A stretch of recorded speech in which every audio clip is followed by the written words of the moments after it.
Himachal police ने पकड़ी लुटेरी दुल्हन, साथ में 2 और औरतें भी हुई अरेस्ट। शादी के 20 दिन बाद 12 लाख का सोना लेकर भाग गई थी दुल्हन, मगर जब पकड़ी गई तो टोटल 5 गिरफ्तारियां हुई, पूरा गिरोह ही धरा गया। पंजाब से हमारे हिमाचल में क्या नहीं आता? सब्जियां आती हैं, अनाज आता है, कपड़े आते हैं, तेल, मसाला, अंडा, चिट्टा सब आता है। और तो और अब लुटेरी दुल्हनें भी पंजाब से हिमाचल आने लगी हैं। ताजा मामला कांगड़ा के नगरोटा बगवा इलाके का है, जहां शादी के 20 दिन बाद ही एक नई नवेली दुल्हन अपने ससुराल से 10 तोला सोने के गहने लेकर फरार हो गई। फिर बात पुलिस तक पहुंची तो जांच पड़ताल की गई और फिर दुल्हन उसके 4 साथियों समेत पूरे गिरोह को धर दबोचा गया। मगर ये पूरी बात इतनी सिंपल नहीं है जितनी आपको लग रही है, क्योंकि इसके पीछे एक पूरा प्लान, एक पैटर्न छिपा है कि किस तरह से हिमाचल के कुंवारे लड़कों को, उनके परिवारों को निशाना बनाया जाता है। क्योंकि ये कोई पहला मामला नहीं है, ऐसे 3-4 लड़के और भी हैं जिनके साथ ये घटना पूर्व में हो चुकी है। और पुलिस इन्वेस्टिगेशन में ये भी सामने आया है कि इस गिरोह में लुधियाना, फिरोजपुर और जालंधर की कई सारी लड़कियां शामिल हैं।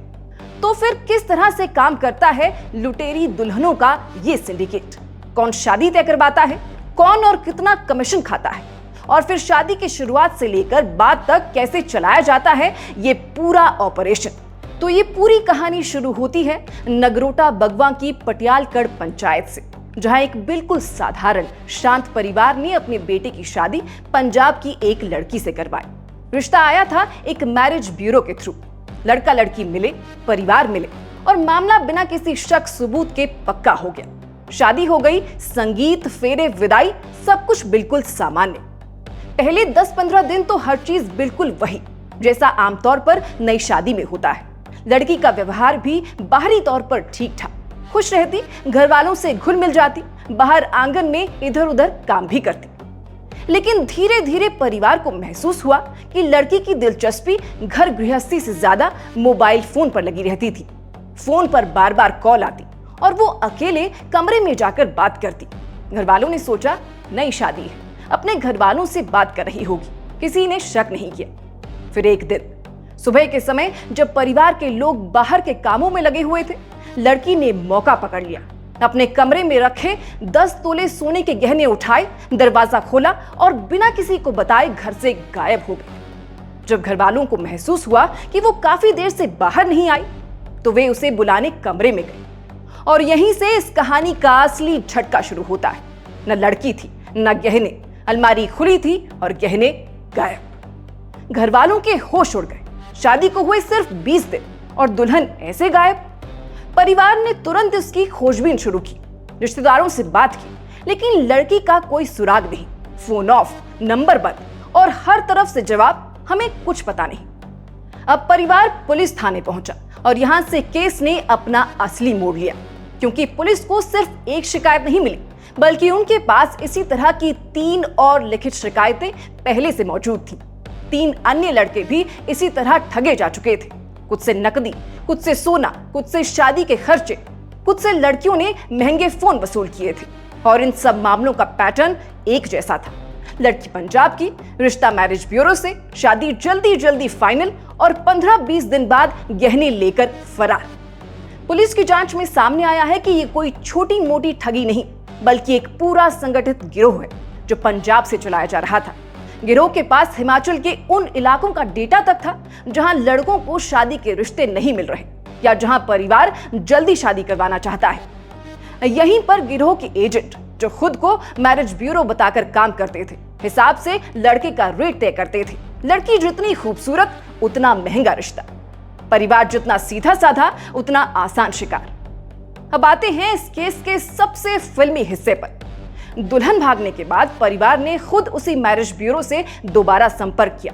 उन्हें शक हो गया था कि मामला साधारण नहीं है, इसलिए उन्होंने एक प्लान बनाया। उन्होंने मैरिज ब्यूरो को फोन करके बोला कि वे सुजानपुर में उनके रिश्तेदार के लिए एक और रिश्ता ढूंढ रहे हैं। मैरिज ब्यूरो वाले तुरंत तैयार हो गए और गिरोह की 3 महिलाएं, एक कथित दुल्हन और 2 साथी महिलाएं रिश्ता फाइनल करवाने के लिए सुजानपुर के लिए निकली। उनके साथ 2 पुरुष भी थे, जिनमें एक ड्राइवर और एक बिचौलिया था। जैसे ही गाड़ी सुजानपुर पहुंची, पहले से तैयार पीड़ित परिवार ने उस गाड़ी को घेर लिया। सबको वहीं पर रोक लिया गया और सीधे नगरोटा बगवा पुलिस थाने ले जाया गया। पुलिस ने सभी को हिरासत में लिया, 3 महिलाएं और 2 पुरुष। इनमें से एक महिला और एक पुरुष हिमाचल के ही थे, जो गिरोह को लड़कों की जानकारी और लोकल नेटवर्क देते थे।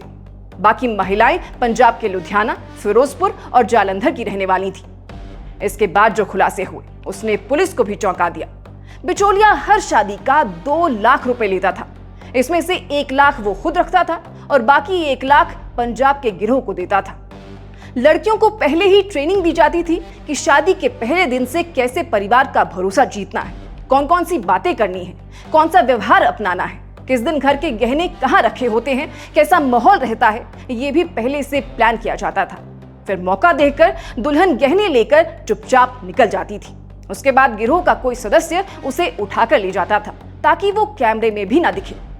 ये नीट, साफ सुथरी प्रोफेशनल प्लानिंग थी, कुछ वैसे जैसे बिहार और राजस्थान में लुटेरी दुल्हन गैंग चल रहा है, लेकिन हिमाचल में ये नेटवर्क अभी मजबूती से एक्टिव हुआ था।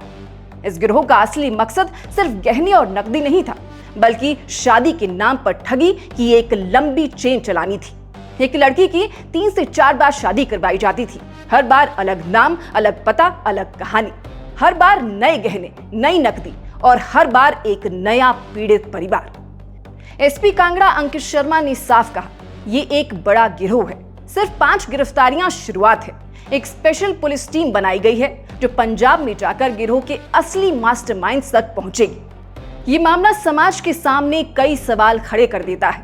पहला, क्या शादी जैसा पवित्र रिश्ता अब भरोसे से ज्यादा बिजनेस बन चुका है? दूसरा, क्या हमारे परिवार रिश्ते तय करते समय जरूरी बैकग्राउंड चेक करने में इतनी जल्दबाजी क्यों कर रहे हैं? तीसरा, क्या मैरिज ब्यूरो के नाम पर चल रहे ये फर्जी नेटवर्क कानून के बाहर खुलेआम काम कर रहे हैं? लेकिन इस पूरी कहानी में एक बात सबसे ज्यादा महत्वपूर्ण है। पीड़ित परिवार सिर्फ शिकायत करके बैठ नहीं गया, उन्होंने प्लान बनाकर गिरोह को पकड़ने में पुलिस की मदद की। उनकी इसी सूझबूझ ने इस ठगी के बड़े नेटवर्क को उजागर कर दिया। आगे की जांच में और भी पीड़ित सामने आ रहे हैं। कई लड़कों ने लिखित शिकायत दी है कि उनसे भी इसी तरह शादी करवाई गई और कुछ दिन बाद लड़की गहने लेकर भाग गई। शक है कि ऐसे मामलों की संख्या अभी सामने आई संख्या से कई गुना ज्यादा हो सकती है। पुलिस ने साफ कहा है, जांच में जैसे जैसे और नाम निकलेंगे, सबके खिलाफ कार्रवाई होगी और अगर किसी को भी ऐसा कोई अनुभव हुआ है, वे तुरंत पुलिस से संपर्क करें। समाज के लिए भी ये एक बड़ा सबक है। शादी करने से पहले सिर्फ लड़का लड़की को नहीं, बल्कि पूरे परिवार, उनकी पहचान, उनकी रिश्तेदारी, उनके गांव, उनके डॉक्यूमेंट्स, उनके रेफरेंस, सबकी जांच करना जरूरी है। क्योंकि आज के समय में भरोसा जितना कीमती है, उतना ही खतरनाक भी। और हाँ, ये गिरोह अभी खत्म नहीं हुआ है। पंजाब और हिमाचल में इस तरह के कई नकली मैरिज ब्यूरो एक्टिव हैं और ये वीडियो सिर्फ एक केस की कहानी नहीं, बल्कि एक चेतावनी है। इसलिए इस वीडियो को लाइक कीजिए, शेयर कीजिए। हमारी रिपोर्ट कैसी लगी ये कमेंट बॉक्स में बताइएगा। अभी फिलहाल के लिए बस इतना ही। नमस्कार।